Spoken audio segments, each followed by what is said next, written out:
Assalamualaikum warahmatullahi wabarakatuh. Kembali lagi di channel Berita Mistis. Untuk kisah kali ini ada sebuah cerita yang diambil dari Facebook, dari tulisannya Red Husen. Sebuah kisah yang berjudul Sawan. Dan sebelum kita lanjut ke ceritanya, tekan dulu tombol like video ini. Dan jangan lupa tekan juga tombol subscribe channel ini. Dan nyalakan juga lonceng notifikasinya agar tidak ketinggalan cerita-cerita lainnya dari channel ini. Dan buat teman-teman yang pengen membaca langsung ceritanya, nanti silahkan saja kunjungi linknya yang nanti akan saya sertakan di kolom deskripsi. Dan seperti apa untuk kisah kali ini? Langsung saja kita masuk ke ceritanya.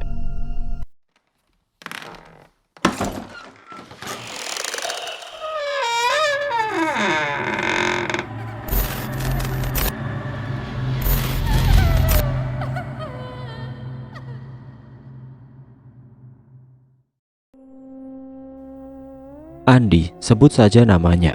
Dia adalah teman bermainku semasa remaja dulu. Kami berdua gemar sekali memancing keributan. Selain itu kami juga suka mencuri peliharaan tetangga. Ya, jika dibilang nakal, kami memang nakal dan bandel. Namun di sini aku tidak bermaksud menceritakan kenakalannya, melainkan ingin berbagi cerita mengenai sesuatu yang menurutku sangatlah janggal dan rasanya tidak bisa terlupakan dalam seumur hidup. Waktu itu pukul 4:30 sore. Aku dan Andi serta beberapa teman lainnya berencana akan mengadakan acara kecil-kecilan untuk kegiatan nanti malam. Kebetulan target kami kali ini rumahnya tidak begitu jauh, hanya melewati 5 rumah dari rumahku. Tapi sangat disayangkan, pada sore itu juga rupanya ada seseorang yang baru saja meninggal.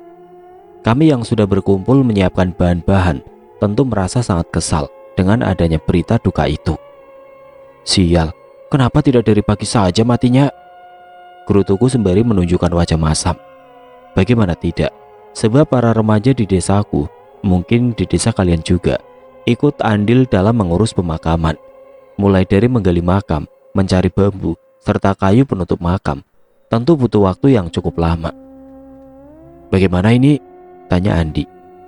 Ya batal, jawabku dan langsung mengajak mereka pergi ke tempat pemakaman. Singkatnya hari sudah petang, bahkan sebentar lagi memasuki waktu maghrib. Akan tetapi rombongan pengantar jenazah belum juga sampai di pemakaman. Padahal sudah cukup lama kami menunggu dan sudah tidak sabar ingin segera pulang. Merasa jenuh dan bosan dengan semua ini, salah satu dari anggota kami pun langsung berdiri. Sebut saja Ikram, dan langsung berangkat menuju rumah duka. Sesaat kemudian setelah Ikram pergi, suasana di area makam mulai berbeda. Dingin, gelap dan terasa lebih menyeramkan. Pohon-pohon yang tadinya terlihat biasa saja, kini seakan menunjukkan wujud aslinya. Kami yang berada di situ hanya saling beradu pandang, menikmati suasana. Merinding, bisikku pada Andi. Pulang yuk. Nanti tunggu sebentar lagi, gak enak sama yang lain. Jawabnya, aku hanya berdecak menahan kekesalan. Puluhan menit kemudian dari arah desa sayup-sayup terdengar kumandang azan maghrib. Bersamaan dengan itu, datanglah Ikram dan langsung duduk di tengah-tengah kami. Ia mengatakan bahwa jenazah akan dibawa ke pemakaman setelah sholat maghrib. Kalau ada yang ingin pulang, pulang saja dulu, siapa tahu ada yang mau makan. Mendengar penuturan Ikram barusan, seketika itu juga aku langsung berdiri, berniat ingin pulang. Makan terus mandi dan kembali lagi ke sini, pikirku. Akan tetapi sesaat sebelum kaki ini melangkah, tiba-tiba Ikram menceritakan suatu kejadian yang cukup menarik yang baru saja ia alami. Aku terdiam sejenak lalu duduk kembali. Nggak jadi pulang? Tanya Andi. Aku hanya menggeleng tanpa mengucap sepatah kata. Telingaku fokus mendengarkan penuturan Ikram yang sudah separuh jalan. Petang itu ketika Ikram pergi ke rumah duka, dan pada saat ia menyeberangi arus sungai, secara tiba-tiba dari arah belakang, ada yang melemparnya dengan batu. Beruntung batu itu tidak mengenai dirinya. Ikram menoleh, tidak ada seorang pun yang ia lihat, hanya pepohonan rimbun yang menutupi area pemakaman. Ia menyangka mungkin yang melemparnya tadi adalah kami, karena jaraknya memang tidak terlalu jauh. Udah pada gede, masih saja iseng, gerutunya, dan kemudian melanjutkan perjalanannya kembali, menyeberangi arus sungai. Tepat ketika sampai di tepi, keanehan pun kembali terjadi. Kali ini bukan lemparan batu, melainkan keramaian seperti pasar. Gemuruh suara orang-orang sangat jelas terdengar di telinga Ikram. Akan tetapi begitu ia menoleh, lagi-lagi tidak ada siapapun yang dilihat. Dan suasana tampak normal, tidak ada keramaian ataupun pasar. Ikram terdiam sejenak memandang arus sungai serta pohon-pohon rimbun yang ada di sekitar pemakaman. Benar, tidak ada yang aneh, semuanya normal. Hanya saja terlihat lebih mencekam karena pengaruh waktu. Sekian menit memandang area pemakaman dan dirasa bulu kuduknya mulai berdiri. Dengan tergesa-gesa Ikram pun melangkahkan kakinya hingga sampai di rumah duka. Rupanya jenazah baru selesai dimandikan. Pantas saja lama, baru mau dikafani, gumam Ikram yang kemudian menghampiri salah satu pemandi jenazah. Kira-kira berapa lama lagi Pak jenazahnya dibawa ke pemakaman? Ba'da maghrib, jawabnya singkat. Lumayan lama juga ya. Ikram menanggapi dengan sedikit kesal, tapi ia bisa memaklumi. Selepas itu Ikram kembali ke pemakaman untuk memberitahukan pada rekannya. Saat dalam perjalanan, kurang lebih 50 meter sebelum ia menyeberangi arus sungai, Ikram kembali mengalami hal ganjil. Entah penglihatannya yang salah atau memang nyata, karena secara tiba-tiba di depannya tampak seorang pria parubaya berjalan membungkuk. Ikram terdiam. Sambil mengucek mata, ia terus memperhatikan pria itu. Dari postur tubuhnya, Ikram dapat mengenali pria tersebut. Pak Rozak, mau kemana sore-sore begini? Pak, tunggu. Sedikit berlari, Ikram langsung menghampiri Pak Rozak. Mau kemana Pak? Kok sendirian? Tidak ada jawaban yang keluar dari mulut Pak Rozak. Ia terus saja berjalan walau pelan. Kepalanya menunduk ke bawah, memperhatikan jalan yang akan ia lalui. Pak, dengar saya tidak? Bapak mau kemana? Pak Rozak menoleh. Kedua bola matanya melotot tajam menatap Ikram. Mau pulang, jawabnya dengan suara serak. Pulang? Salah jalan Pak. Kalau ke sana arah ke kuburan, bukan ke rumah Bapak. Aneh, padahal Pak Rozak belum pikun dan ingatannya masih normal. Masa ia jalan pulang ke rumahnya saja ia lupa. Ikram kembali memberitahukan bahwa jalan yang akan dilalui Pak Rozak itu salah. Akan tetapi Pak Rozak terus saja berucap pulang. Hal itu semakin membuat Ikram bertambah bingung. Ah, susah juga orang tua satu ini dibilanginya. Begini saja deh, saya akan antar Bapak pulang, tapi ikut saya dulu ke pemakaman.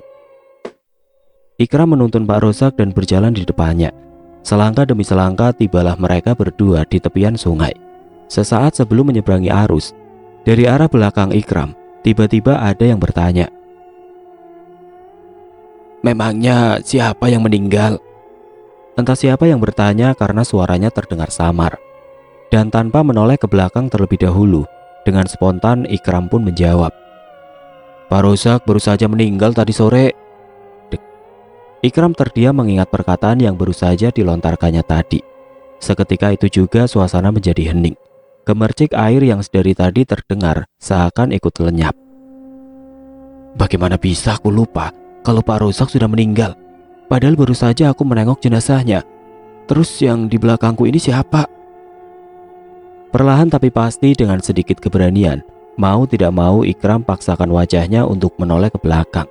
Sekedar memastikan bahwa yang dituntunnya tadi memanglah Pak Rozak. Begitu Ikram menoleh, saat itu juga ia langsung bengong.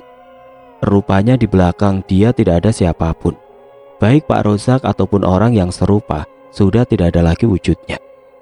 Hal yang aneh, yang kesekian kali Ikram alami dalam waktu singkat itu, membuat seluruh tubuhnya semakin bergidik. Oh bisa, seseorang yang jelas-jelas ia kenal dan diketahui mengikutinya dari belakang, tiba-tiba saja menghilang. Sekian menit setelah memastikan benar-benar tidak ada orang selain dirinya, Ikram melangkahkan kakinya kembali menyeberangi arus sungai menuju pemakaman. Namun, baru saja salah satu kaki Ikram menyentuh air, Ikram kembali dikejutkan oleh suara misterius. Suara itu seakan meminta pada Ikram agar segera diantar pulang. Ikram yang seolah tahu maksudnya, sambil berlari terbirit-birit ia hanya menyahut. Sebentar lagi, sebentar lagi, sebentar lagi. Tepat azan maghrib berkumandang, Ikram mulai merasa lega. Karena dalam waktu yang bersamaan ia telah memasuki area makam. Dan melihat kami masih duduk santai di tepi liang lahat, Dengan berlari tergopoh-gopoh, ia langsung menghampiri kami. Selesai bercerita, aku dapat melihat dengan jelas wajah Ikram begitu pucat. Bahkan nafasnya saja masih ngos-ngosan. Akan tetapi ada sesuatu yang masih mengganjal di pikiranku kala itu. Apa benar yang dilihat Ikram adalah Pak Rozak? Namun aku tidak menanyakannya langsung pada Ikram. Singkatnya, waktu sudah menunjukkan pukul 19.15 malam, yang mana sebentar lagi akan memasuki waktu Isya. Obrolan demi obrolan rasanya sudah semua tertuang. Tapi rombongan pengantar jenazah belum juga tiba. Aku benar-benar sudah tidak tahan lagi jika harus menunggu lebih lama. Selain tempatnya yang gelap dan seram, di situ juga banyak nyamuk. Ditambah lagi perutku sudah keroncongan sejak tadi. Pulang saja yuk. Nanti tunggu sebentar lagi. Takutnya rombongan itu datang. Siapa yang mengubur jenazah Pak Rozak? Biar saja rombongan itu yang nguburin. Habisnya ditunggu lama banget. Aku tahu mereka juga pastinya sudah tidak tahan ingin pulang. Hanya saja karena merasa tidak enak jika harus meninggalkan tugas. Makanya mereka menolak dan dengan terpaksa aku pulang sendiri. Selangkah demi selangkah aku pun sudah berada di luar area pemakaman.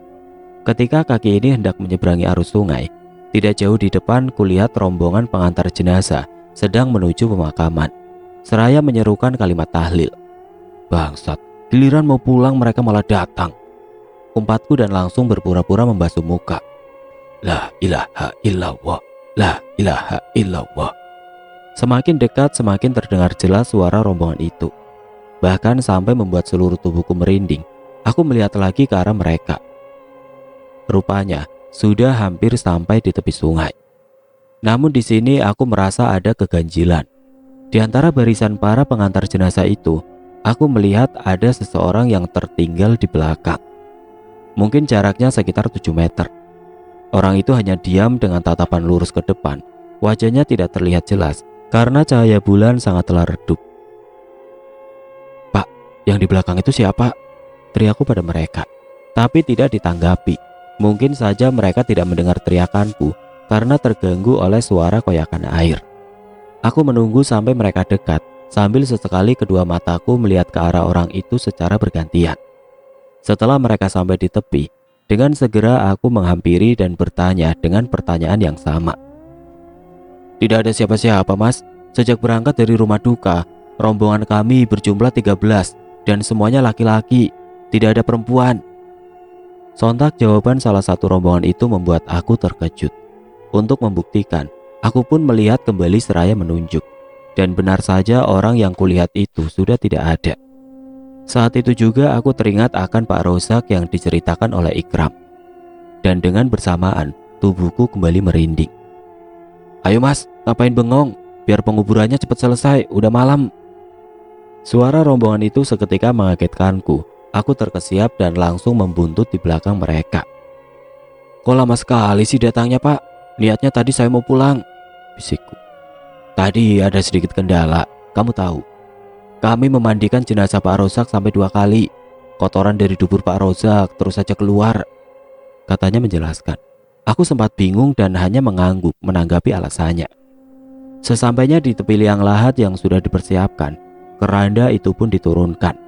3 di antara kami langsung masuk ke dalam liang lahat, termasuk Andi yang juga ikut masuk, dan langsung menyambut jenazah Pak Rozak untuk dikebumikan. Hati-hati Di, awas nanti terbayang-bayang. Niatku hanya bercanda sekaligus menakut-nakuti Andi. Maklumlah, aku sudah terbiasa bicara ceplas-ceplos begitu, tidak mengenal tempat ataupun waktu. Nah, di sini rupanya keganjilan itu kembali terjadi. Ketika jenazah Pak Rozak dibaringkan di atas tanah dan ketika pipi Pak Rozak menyentuh permukaan tanah, Andi langsung tersentak. Dan dengan refleks dia mengucap istighfar. Kebetulan posisi Andi berada di tengah-tengah di antara 2 orang itu. Aku yang melihat gelagat Andi sedikit aneh, hanya bisa diam tidak langsung bertanya. Meskipun aku tahu ada sesuatu yang baru saja Andi lihat. Setelah melepas ikatan kain kafan, tiba saatnya untuk mengumandangkan azan dan iqomah. Lagi dan lagi ketika azan berkumandang, si Andi bertingkah aneh seperti orang ketakutan. Aku yang melihatnya semakin dibuat penasaran, tapi aku masih bisa nahan. Tujuannya agar prosesi pemakaman cepat selesai. Sedikit demi sedikit gundukan tanah mulai dimasukkan ke dalam liang dan dalam waktu singkat selesailah proses pemakaman Pak Rozak.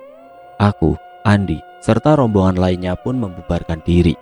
Aku yang berjalan di belakang tentu merasa sedikit agak merinding. Ditambah lagi tidak ada pencahayaan yang menerangi jalanku. "Di, pelan-pelan jalannya," kataku seraya menepuk pundak Andi. Pada saat itu aku tidak melihat apa-apa. Aku hanya mendengar suara langkah kakinya saja. Tapi yang aku tahu, Andi berada tepat di depanku. Namun kembali lagi aku merasa seperti ada yang aneh. Jalan yang seharusnya dekat kok terasa lebih jauh. Bahkan untuk sampai ke sungai pun terasa lama sekali. Dan yang membuat aku lebih merinding lagi, suara langkah kaki rombongan pengantar jenazah tidak terdengar di telingaku. Dalam kegelapan malam sembari meraba-raba, aku mencoba bertanya pada Andi mengenai keganjilan yang kurasakan saat ini. "Kok kita nggak sampai-sampai ya? Seharusnya kan sudah di luar area pemakaman. Jalannya bener nggak, Di?" "Bener kok, aku ngikutin orang yang bawa obor di depan." Seketika itu juga aku langsung terkejut dan baru sadar bahwa saat ini hanya tinggal kami berdua. Sementara rombongan lainnya tidak tahu kemana. Mengenai seseorang yang Andi katakan, sejujurnya aku tidak melihat apapun. Tidak ada cahaya obor, yang ada hanya kegelapan. "Wah, nyasar ini. Kamu gimana sih, Di? Yang lain pada kemana?" "Sudah duluan, memangnya kamu gak lihat?" "Enggak, dari tadi pandanganku fokus ke bawah. Terus ini kita mau kemana?" Meski dalam kegelapan aku masih bisa menebak posisinya.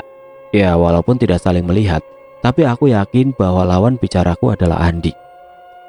"Aku diajak orang itu ke rumahnya, nggak tahu mau ngapain." "Jangan ngaco, Di. Kita ini lagi ada di pemakaman. Di sekeliling kita isinya kuburan semua," kataku sambil menarik baju Andi dan menyeretnya ke arah lain. Kali ini aku mencari jalan keluar. Ya meski sedikit ada perdebatan, tapi pada akhirnya Andi pun mengalah dan mengikuti perintahku.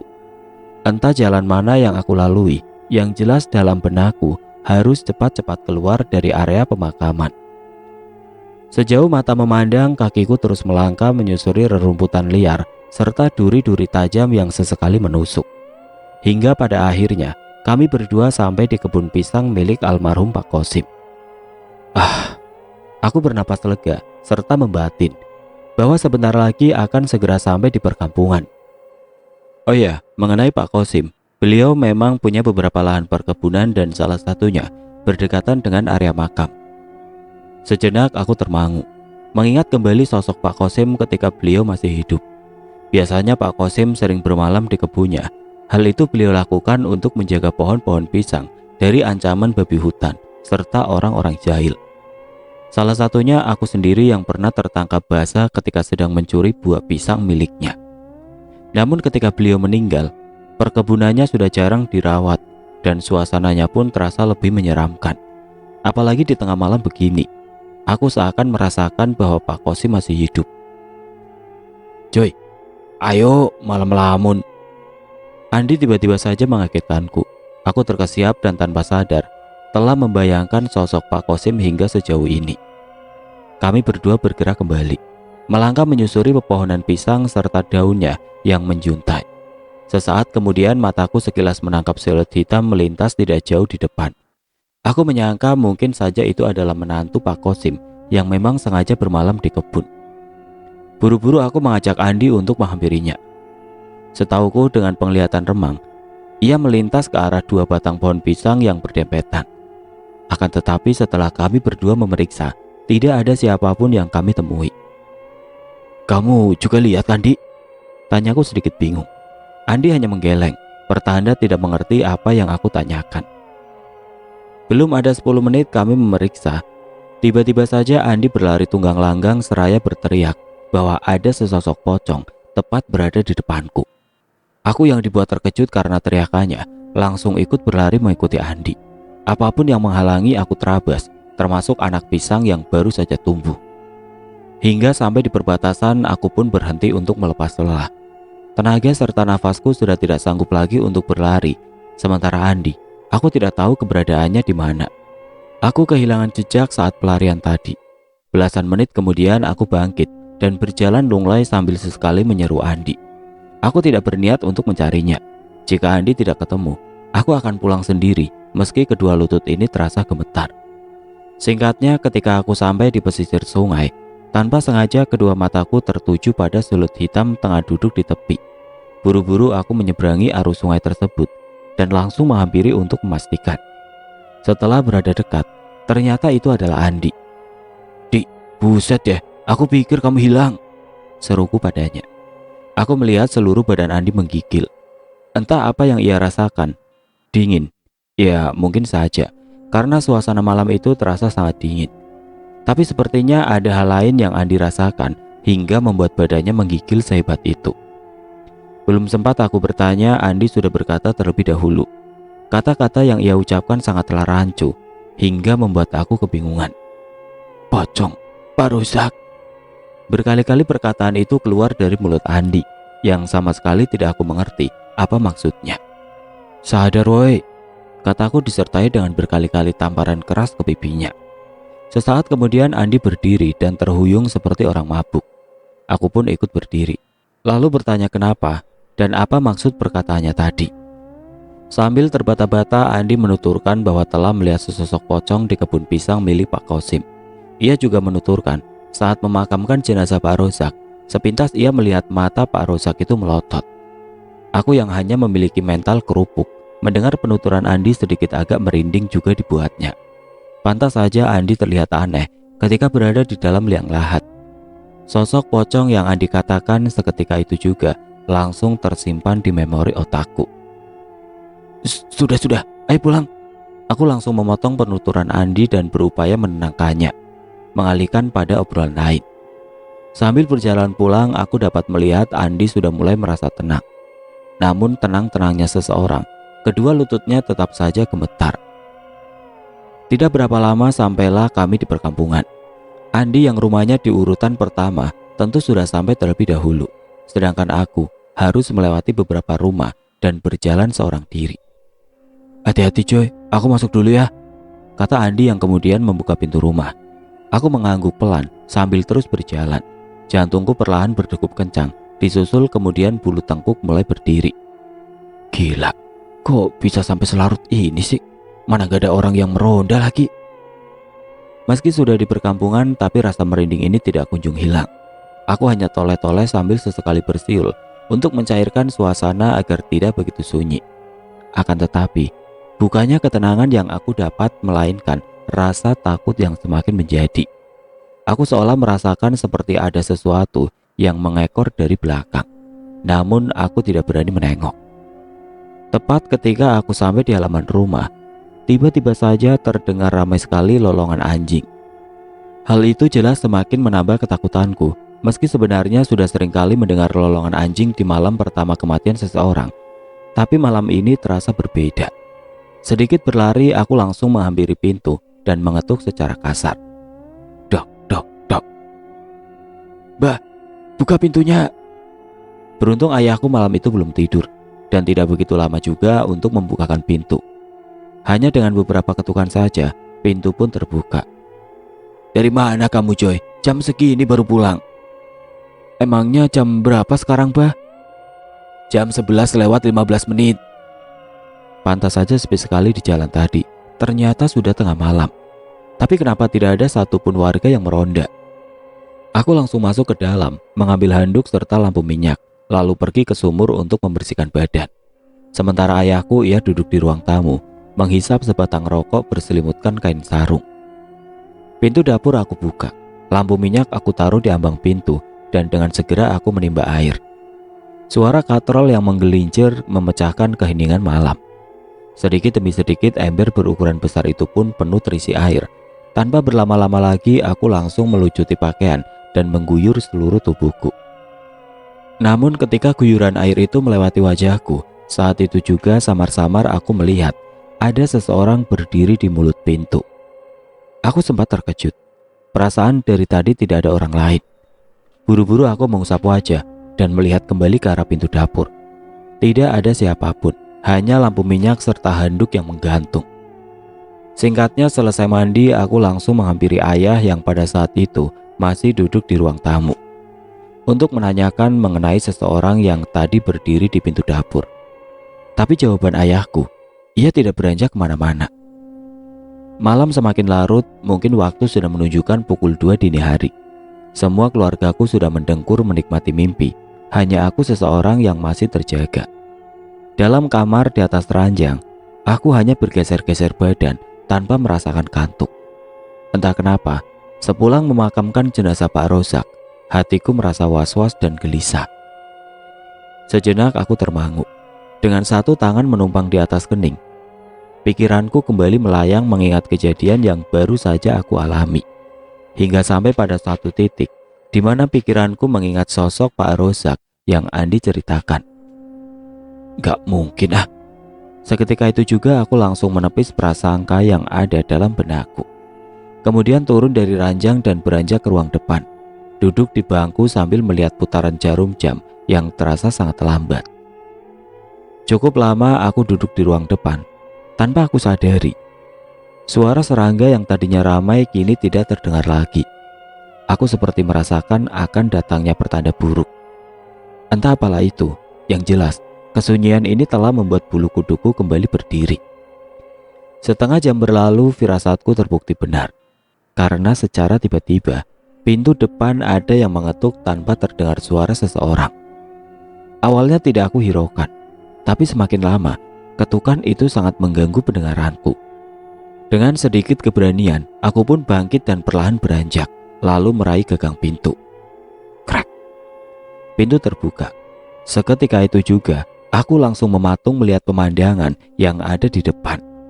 Sosok pocong yang Andi ceritakan kini terpampang jelas, dengan kain lusuh serta kepala menjuntai seperti mau patah. Sosok pocong itu memang tidak ada pergerakan, tapi sudah membuat seluruh tubuhku mati rasa. Aku berniat ingin teriak sekencang mungkin, namun yang terjadi malah tubuhku yang hilang keseimbangan dan secara perlahan penglihatanku jadi gelap. Keesokan paginya mungkin pukul 6, sayup-sayup terdengar ibuku mengomel sembari membangunkan aku. Pintu bukannya ditutup, malah dibiarkan ngegeblak saja semalaman. Ngapain sih kamu tidur di sini? Ada maling baru tahu rasa. Aku yang baru saja terbangun, bahkan nyawaku belum sepenuhnya kumpul, hanya bisa berdecak. Sambil memegang kepala yang terasa pusing, aku bangkit dan beranjak ke kamar, terkapar begitu saja di atas ranjang. Menjelang siang, selesai mandi, aku berniat ingin bermain ke rumah Andi, nanya kabar tentang kejadian semalam. Akan tetapi baru saja aku membuka pintu, kulihat Andi sudah berdiri di depan. Loh Di, baru saja aku mau ke rumahmu. Ternyata kamu sudah duluan ke sini. Ayo masuk. Aku persilakan Andi duduk di bangku. Lalu kusuguhkan segelas kopi serta sepiring ubi rebus. Belum sampai suguhan itu menyentuh meja, sejenak aku perhatikan Andi. Ada yang aneh. Sejak tadi aku tidak mendengar Andi berbicara. Saat bertamu pun tidak terdengar teriakannya. Bahkan dari pakaian yang aku lihat sepertinya belum diganti. Minum dulu Di. Oh ya, semalam aku diganggu pocong. Sampai aku tidak sadar tidur jam berapa. Kamu sendiri gimana? Apa kamu diganggu juga? Tanyaku sekaligus membuka obrolan. Andi hanya diam dengan pandangan lurus ke depan. Matanya kuyuh dan wajahnya kali ini tampak begitu pucat. Kamu sakit tak? Tanyaku memastikan. Tapi Andi hanya menggeleng tanpa ekspresi sedikit pun. Melihat sikap Andi yang tidak biasa, jelas membuatku khawatir. Ditambah lagi siang ini ia seakan pelit untuk berbicara, mengucap kata oh ah, dan sekedar berdecak saja tidak. Aku semakin khawatir sekaligus curiga. Ada apa sebenarnya dengan Andi? Sepanjang bertamu Andi hanya diam. Begitu juga dengan aku. Tidak tahu apa yang terjadi dengannya. Aku sendiri bingung. Waktu menunjukkan pukul 11 siang. Aku izin pergi ke sumur untuk buang air kecil. Sekembalinya aku ke ruang tamu. Rupanya Andi sudah tidak ada. Kulihat segelas kopi yang berada di atas meja tidak berkurang sedikit pun. Kenapa ya si Andi? Kok sikapnya aneh begitu? Aku hanya bisa bergumam seraya berpikir, apa mungkin karena kejadian semalam? Karena tidak ada kejelasan dari Andi, aku memutuskan untuk menjenguknya ke rumah. Dengan perasaan campur aduk, berangkatlah aku saat itu juga menuju rumah Andi. Beberapa meter sebelum sampai, kulihat rumah Andi tampak begitu sepi. Semua pintu tertutup rapat. Tepat ketika berada di depan pintu, tak tak tak. Assalamualaikum, ucapku. tapi tidak ada jawaban dari dalam.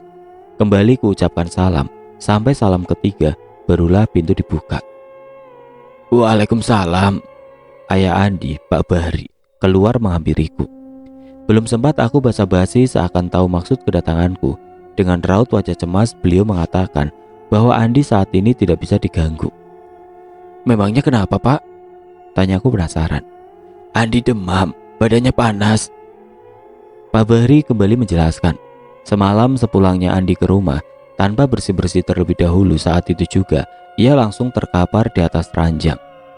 Setelahnya beberapa menit kemudian terdengar suara teriakan dari dalam kamar Andi.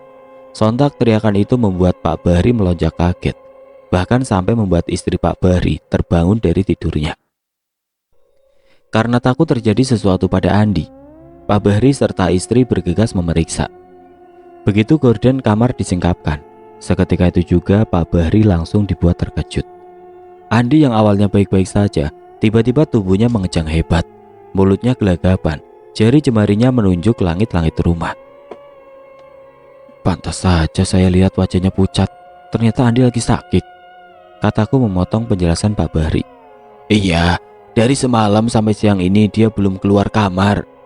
"Ah?" Ucapan Pak Bahri itu membuat aku berpikir dua kali. Bagaimana mungkin dalam setengah hari ini dia belum keluar kamar? Jelas-jelas baru saja Andi pulang dari rumahku. Cukup membingungkan. Jika bukan Andi, lalu siapa? "Sebentar, Pak, Bapak yakin Andi sama sekali belum keluar dari dalam kamarnya?" "Belum, Joy. Dari semalam saya dan istri nggak bisa tidur gara-gara si Andi sakit. Saya juga heran, semalam dia habis main dari mana?" Mendengar pertanyaan Pak Bahri antara grogi dan takut, aku berusaha menjelaskan pada beliau bahwasanya semalam Andi pulang bersamaku. Tidak lupa juga aku jelaskan mengenai kejadian yang kami alami malam itu. Setelah menjelaskan panjang lebar, aku dapat melihat kepanikan pada raut wajah Pak Bahri. Entah apa yang beliau khawatirkan, karena secara tiba-tiba Pak Bahri menyuruhku pulang. Singkatnya, tepat malam ketiga kematian Pak Rozak, mungkin waktu masih menunjukkan pukul 9 malam. Aku yang baru pulang tahlil, tanpa sengaja melihat seseorang yang berperawakan mirip dengan Andi. Orang itu hanya berdiri seolah sedang menungguku, ragu sekaligus takut, antara mau menghampiri atau menghindar, sementara suasana sudah mulai sepi. Jantung mulai berdegup tidak karuan, perasaan mulai campur aduk. Dengan cahaya obor yang ada di tangan, terpaksa aku hampiri orang tersebut. Ketika berada dekat dengannya, aku tepuk pundak orang itu, dan dengan bersamaan ia pun menengok. Kamu, Di, aku kira tadi..." Sejenak aku perhatikan dia. Dari ujung kaki hingga kepala, memang benar orang yang ada di depanku ini adalah Andi. Terlihat dari pakaian yang dikenakan, sepertinya Andi juga baru pulang tahlil. Tapi kenapa wajahnya masih pucat? Sambil terus memperhatikan, seketika pikiranku teringat pada acara tahlilan yang diadakan di rumah duka. Saat acara tahlil berlangsung, aku benar-benar tidak melihat keberadaan Andi di sana. Yang aku lihat hanya bapak-bapak serta 5 remaja. "Sebentar," gumamku sambil terus memperhatikan Andi. "Oh ya, kata ayahmu kamu lagi sakit ya? Apa sekarang kamu udah sembuh?" Andi menggeleng. Ekspresinya datar seperti tidak ada tanda-tanda kehidupan. Andi, kok kamu diam saja sih?" Aku masih belum sadar bahwa ini kali kedua Andi menemuiku dengan sikap yang tidak biasa. Hingga sampai pada satu titik, di mana hal itu membuat seluruh tubuhku gemetar, bahkan tidak bisa digerakkan. Orang yang ada di depanku yang aku kira ia adalah Andi, tiba-tiba saja menunjukkan tingkah yang aneh. Dengan kedua tangan, Andi memutar kepalanya hingga 180 derajat ke belakang. Suara patahan tulang leher serta otot terdengar jelas di telingaku. Aku juga dapat melihat ketika leher itu tidak kuat lagi menopang beratnya kepala. Aku berniat ingin menghentikan, tapi apa daya, seluruh tubuhku sudah terlanjur gemeteran, sementara mulutku hanya bisa meracau. Tidak sampai di situ saja, kini Andi melakukan hal yang tidak pernah aku bayangkan sebelumnya. Setelah Andi memutar kepalanya dengan sekuat tenaga, Andi mencabut paksa kepalanya sendiri yang masih menyatu dengan leher. Aku dapat melihat bagaimana kulit itu perlahan sobek, daging yang perlahan merekah, lalu kemudian darah segar dari kerongkongan menyembur tepat mengenai wajahku. Saking gemeterannya seluruh tubuh, aku berteriak sekencang mungkin memanggil kedua orang tuaku. Dan secara bersamaan, aku langsung terbangun. Kulihat sekeliling ranjang tidak ada darah, tidak ada juga Andi, hanya keringat yang membasahi tubuhku. Syukurlah, hanya mimpi, ucapku dengan nafas yang masih terpacu. Dengan perasaan yang masih takut, aku mencoba untuk keluar kamar. Sesaat sebelum aku turun dari ranjang, sepintas mataku menangkap sekelebat bayangan hitam melintas dari balik gorden kamar.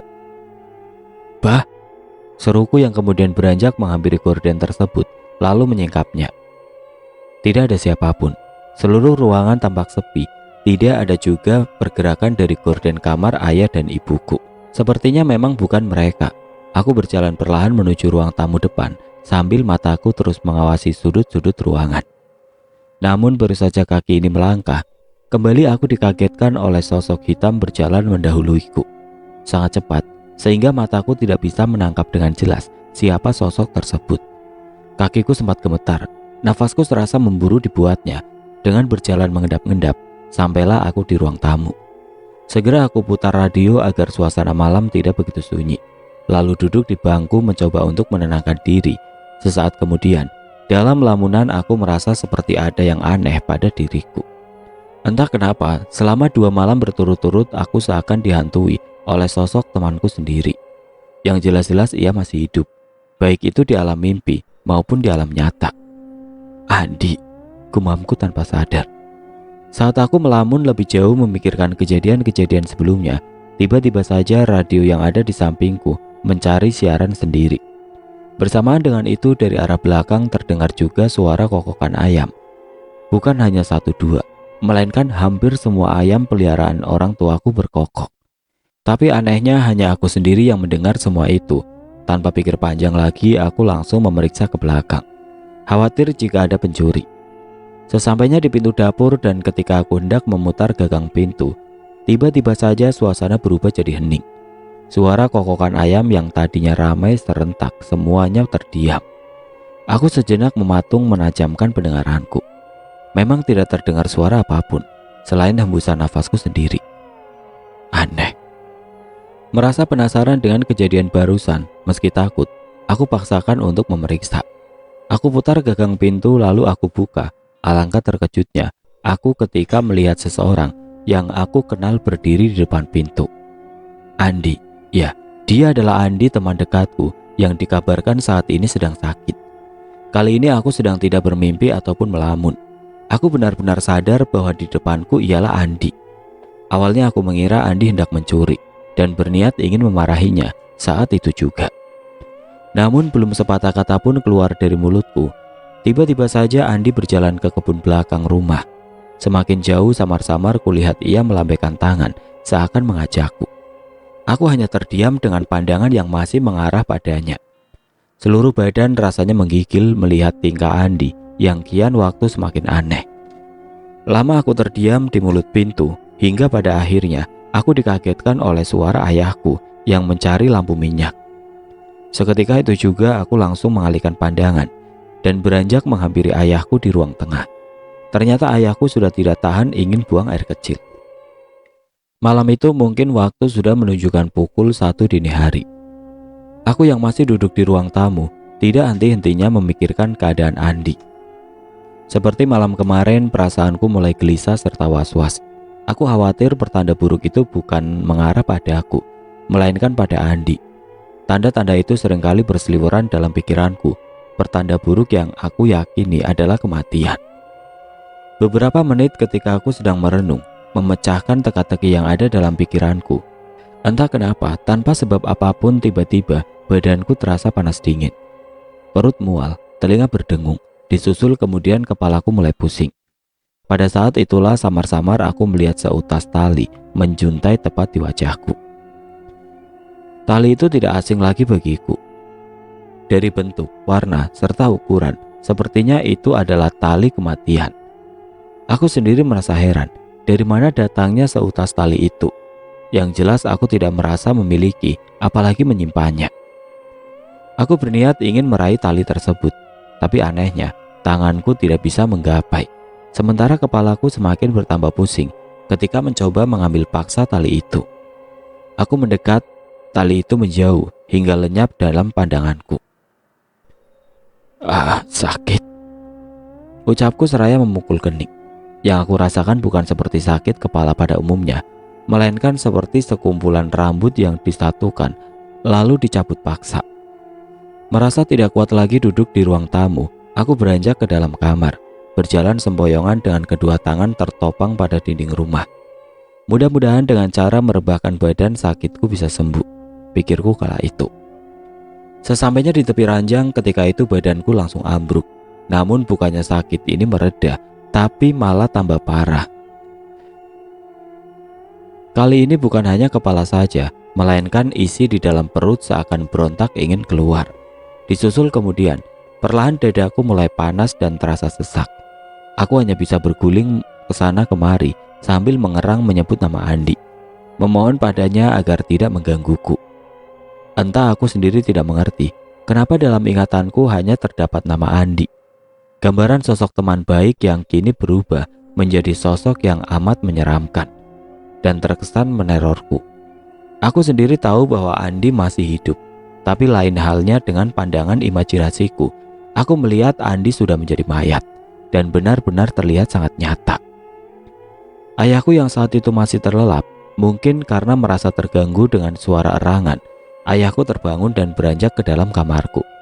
Melihat aku berguling ke sana kemari tidak karuan, buru-buru ia pun membangunkan aku, menggoyangkan tubuhku berkali-kali. Aku yang saat itu masih merasakan sakit hanya bisa mengerang minta tolong, walaupun sesekali suaraku tersedak. Mendapati ada yang tidak beres pada diriku, bergegas ayahku pergi ke dapur dan kembali ke dalam kamar membawa segelas air. Aku sendiri tidak tahu air apa itu, tapi yang jelas rasanya asin bercampur bau. Setelah aku meminum segelas air itu, badanku mulai agak mendingan dan perlahan pikiranku mulai tenang. Setelahnya, ayahku berlalu kembali ke dalam kamarnya tanpa mengucap sepatah kata. Tidak aku lihat juga rasa kekhawatiran pada raut wajah ayahku. Aneh, padahal anak sendiri yang sakit. Keesokannya aku yang masih merasakan lemas di sekujur tubuh hanya bisa terlentang di atas ranjang. Tidak ada aktivitas yang aku lakukan hari itu. Kejadian yang aku alami semalam telah membuat seluruh tenaga dan pikiranku terkuras habis. Aku sendiri masih belum mengerti ada apa dengan semua ini. Semenjak kematian Pak Rozak, teror demi teror terus saja berdatangan menghampiriku. Anehnya lagi, yang meneror aku bukanlah Pak Rozak, melainkan teman dekatku sendiri.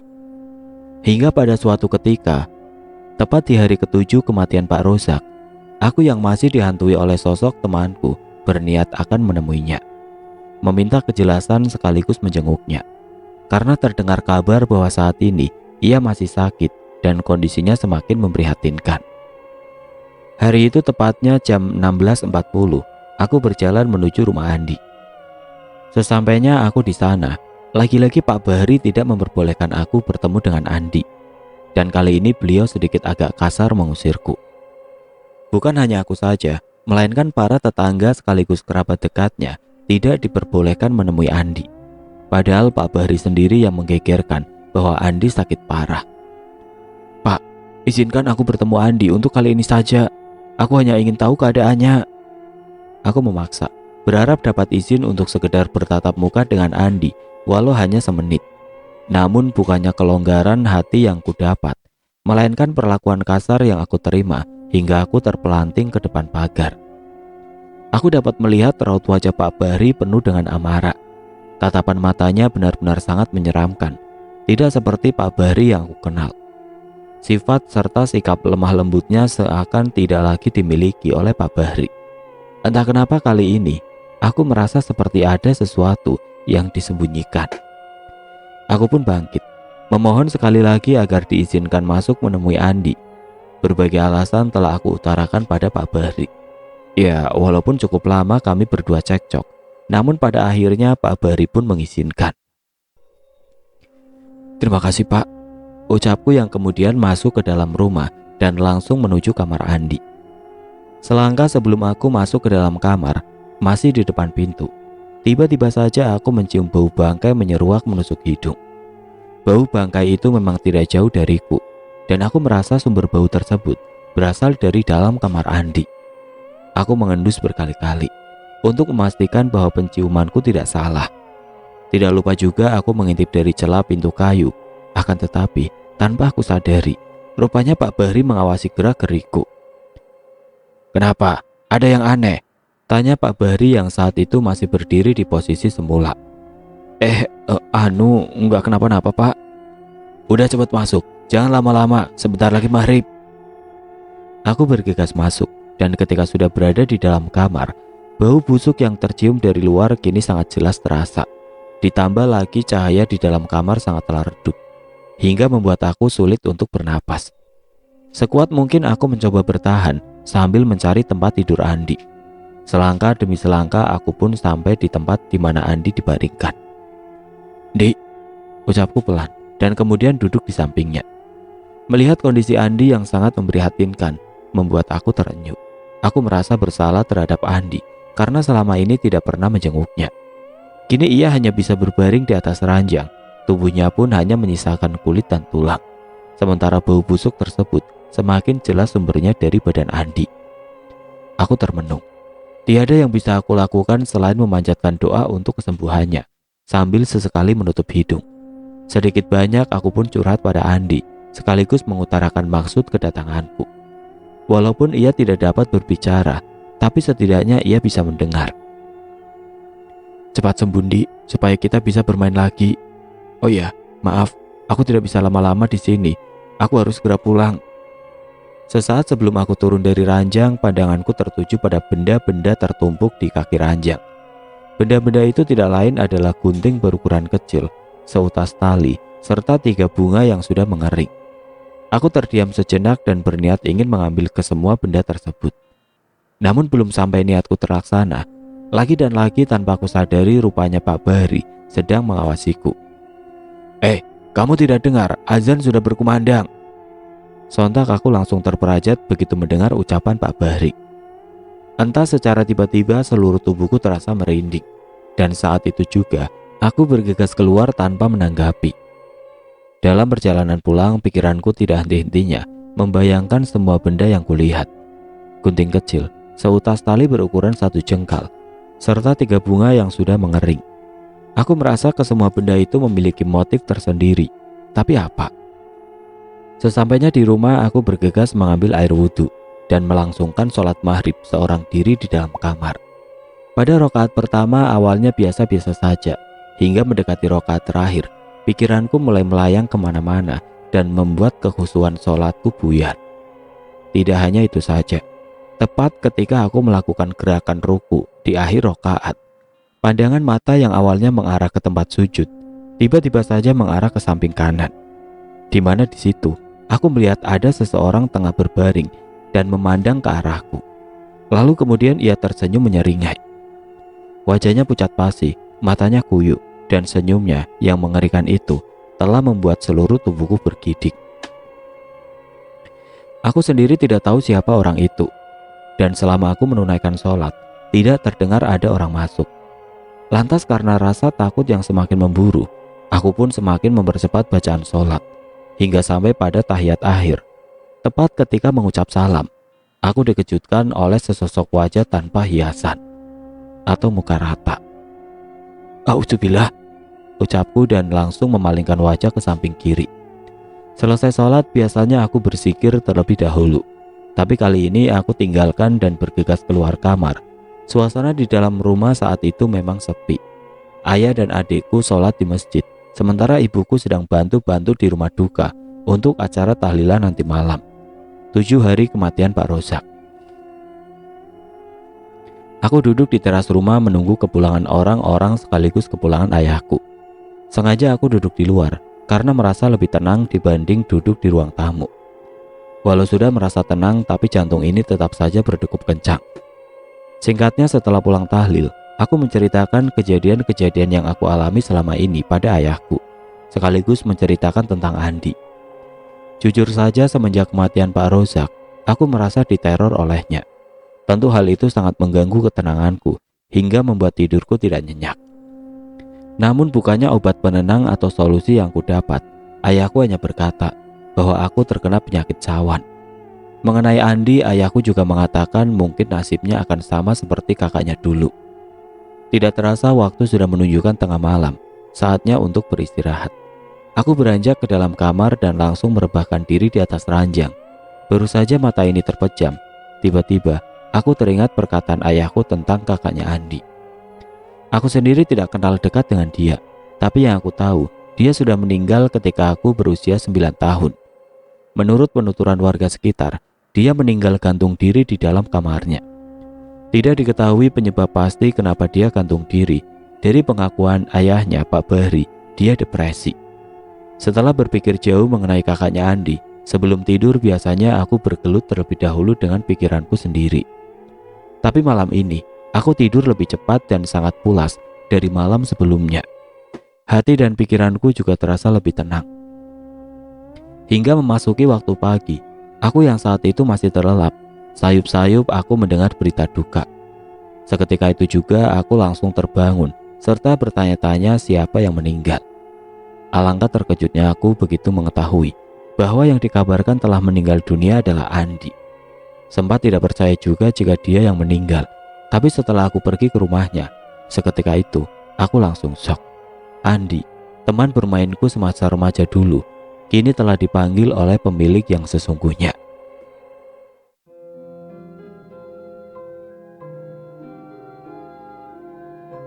Oke teman-teman, sekian untuk cerita kali ini. Semoga apa yang sudah saya sampaikan dalam kisah ini dapat dijadikan pembelajaran untuk kita semua. Dan buat teman-teman yang baru bergabung, jangan lupa untuk like, komen, share, serta subscribe channel ini. Dan nantikan kisah-kisah horor berikutnya tetap di channel Berita Mistis. Wassalamualaikum warahmatullahi wabarakatuh.